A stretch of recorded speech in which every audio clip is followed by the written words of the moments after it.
et militants, peuple béninois, mesdames et messieurs de la presse.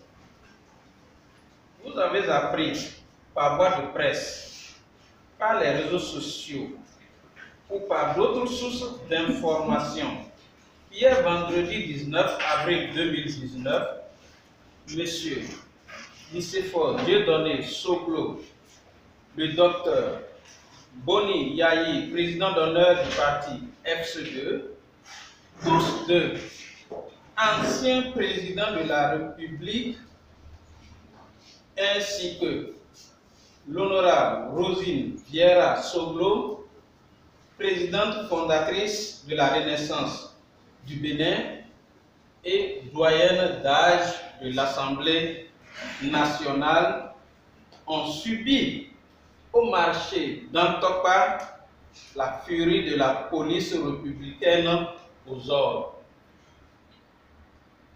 Devant des milliers de témoins, ces trois personnalités béninoises ont été la cible des policiers usant de grenades lacrymogènes et de balles en caoutchouc.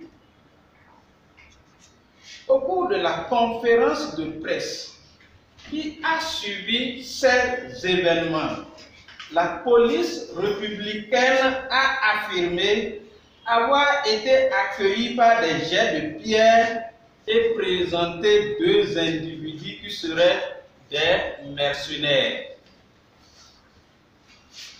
Mesdames et messieurs, à la suite du retrait par Patrice Talon des agents de l'État affectés à la sécurité de l'ancien président de la République et pour préserver des menaces qui pèsent sur sa personne et sur sa famille, le docteur Boni Yayi a dû recourir à une équipe de sécurité privée comme en ont l'habitude des personnalités du secteur public ou privé.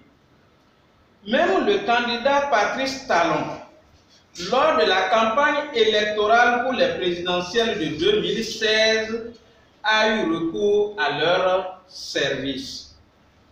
Ces braves hommes s'occupent de la protection de l'ancien chef de l'État dans ses déplacements et à domicile de jour comme de nuit. Ils n'avaient en leur possession aucun objet et aucune arme pouvant leur servir de défense ou à semer le trouble. Alors que les forces de l'ordre tiraient sur la foule à balles blanches et lançaient des gaz lacrymogènes, l'équipe de sécurité du docteur Boni Yayi, à main nue, protégeait les trois personnalités jusqu'à leur véhicule respectifs. C'est en retournant dans leur propre voiture que deux d'entre eux ont été molestés puis enlevés par la police républicaine. Ce sont ces deux éléments que la police présente comme des mercenaires recrutés pour semer des troubles dans le pays.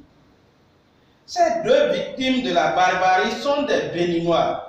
Ils vivent au Bénin, leur famille aussi.